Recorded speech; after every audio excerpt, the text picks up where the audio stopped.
구독과 좋아요, 알림 설정을 부탁드립니다.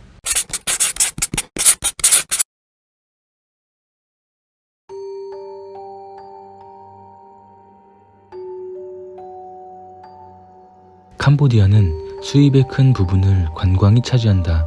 캄보디아의 피자 체인인 해피허브 피자는 국가로부터 공로를 인정받기도 하였는데, 이는 캄보디아를 다시 찾는 관광객 중 매우 많은 사람들이 해피허브 피자의 맛을 잊지 못해 다시 찾아왔다고 대답하고 있기 때문이다. 해피허브 피자에서만 취급하는 피자인 해피허브 피자의 레시피는 캄보디아의 특허법에 의하여 철저하게 비밀리에 보호되고 있다. 미국은 중독성 화학제, 구체적으로 마약성 물질을 첨가한 식품이 아닌가 의심하고 있지만, 캄보디아의 비협조적인 태도로 인해 조사가 불가능한 상태이다. 오늘도 캄보디아의 많은 관광객들은 해피허브 피자를 찾는다.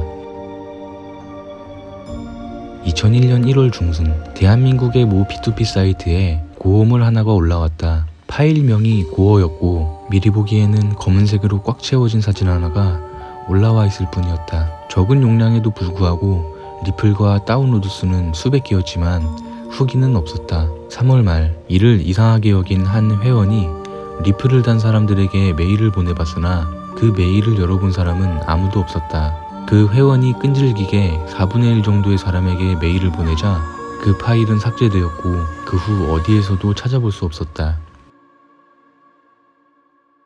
1976년 8월 일본, A와 그의 친구들이 등산 도중 커다란 동굴을 발견했다고 한다. A는 재미삼아 동굴 안에 들어가려 했다. 친구들은 필사적으로 그를 말렸지만 그는 듣지 않고 동굴에 들어갔다. 그는 3시간이 지나도 나오지 않았다.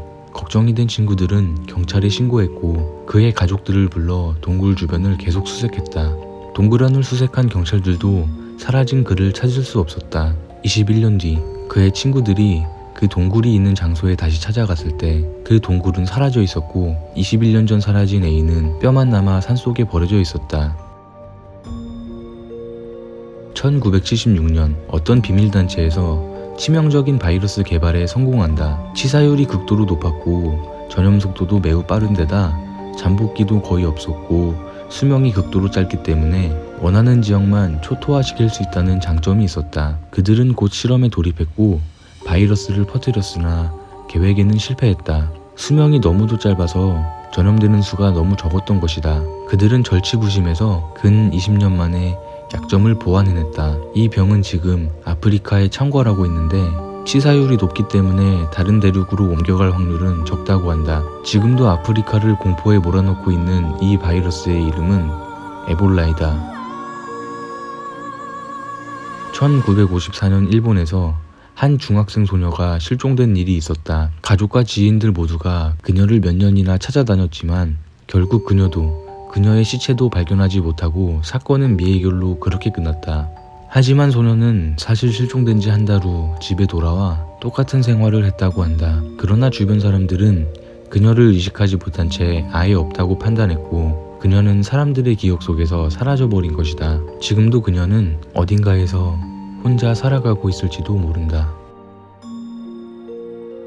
우리가 잘 알고 있는 발명왕 토머스 에디슨은 1920년 유령 탐지기에 관한 논문을 발표했다. 그러나 에디슨의 논문에는 과학자들의 반론이 실렸고 엉터리 과학자 취급을 받게 된 그는 결국 학계를 떠나 조용히 실험을 진행하였다. 몇 년간의 연구 끝에 그는 기계를 완성했고 흉가들을 직접 찾아다니며 실험을 했다. 실제로 그는 1923년 자신이 만든 기계로 귀신의 목소리를 들을 수 있었다. 1931년 10월 18일 노안으로 눈을 감은 에디슨은 가족들에게 유언으로 유령이 있다면 자신이 증명하겠다고 했다. 무심코 시계를 보던 가족들은 모든 시계가 같은 시간에 멈춘 것을 보고 기겁을 했다. 그의 장례식 후 공무원이라 소개한 사람들이 유가족을 찾아와 유령 탐지기를 가져갔다. 지금도 에디슨의 모든 발명품들은 박물관에 있지만 마지막 작품인 유령 탐지기는 어디에서도 찾을 수 없다. 나스카 평원에서 이상한 문양이 발견되었다. 미국의 기자가 그것을 흥미롭게 느껴 취재를 목적으로 그곳에 갔을 때 이상한 일이 생겼다. 기자가 3달이 넘도록 소식이 없는 것이었다. 그것을 이상하게 여긴 가족들이 경찰에게 수사를 부탁했지만 거절당하고 말았다. 절망에 빠진 가족들이 집에 돌아왔을 때 집 앞에는 그 기자가 쓰러져 있었다. 가족들은 그 기자를 황급히 병원으로 수송하였고 하루가 지난 뒤 기자가 깨어났다. 기자는 우울증과 망상증에 빠져 있었으며 외계인이 자신을 납치했다고 주장하였다. 가족들은 기자를 정신병원에 입원시켰다. 그곳에 있을 땐 아무 일 없는 듯 했지만 며칠 후 그 기자는 시체로 발견되었다. 몇 년 후 그 기자의 무덤에서 기이한 일이 발생했다. 기자의 무덤은 파헤쳐져 있었고 그곳엔 뼈가 아닌 이상한 액체로 채워져 있었다. 그 액체는 물도 그 무엇도 아니었다. 경찰들은 그곳을 흙으로 덮었지만 그 무덤은 항상 파헤쳐져 있었고 그곳엔 아직도 이상한 액체가 고여있다. 미국의 한 시골 마을에는 언제부턴가 생긴 알 수 없는 문이 있었다. 그 문은 굳게 닫혀 있었지만 마을 주민들은 그것을 대수롭지 않게 여겼다. 어느 날 그것에 궁금증을 가진 한 소년이 그 문을 열고 싶어 했다. 소년은 그 문을 열기 위해 몇 달을 노력한 끝에 문을 반쯤 여는 데 성공했다. 문이 완전히 열리지는 않았지만 소년은 몸집이 작았기에 충분히 들어갈 수 있었다. 그렇게 들어간 소년은 문 속엔 아무것도 없다는 것을 알고서 크게 실망하였고 반쯤 열린 문으로 나와 집으로 향했다. 밤이 되자 이상한 일이 벌어졌다. 천지를 뚫는 듯한 엄청난 굉음이 울렸고 뒤이어 그 문이 마을을 집어삼킬 듯이 빨아들이는 것이었다. 그 마을은 흔적도 없이 사라졌고 그 마을에 있던 문도 함께 사라졌다. 그 문은 아직도 어딘가에 달려있다고 한다. 애플의 앱스토어에는 사용자의 수명을 보는 어플이 있었다고 한다.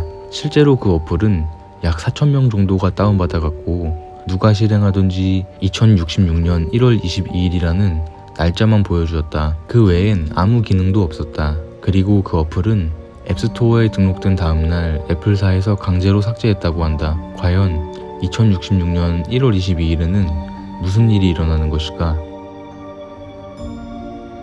필리핀 선적의 대형 화물선인 시카이트호는 항상 일손이 부족한 배로 유명했다. 결혼이 나오면 도중에 들르는 항구에서 통상 2배의 임금을 제시하여 선원을 보충하였다. 매력적인 금액에 끌려 승선한 선원에게 선장은 반드시 이렇게 충고한다고 한다. 세탁실 구석에 있는 검은 그림자에게 다가가지 말도록. 저것의 권유에 응하게 되면 다음 항구에서 선원을 보충해야 되니까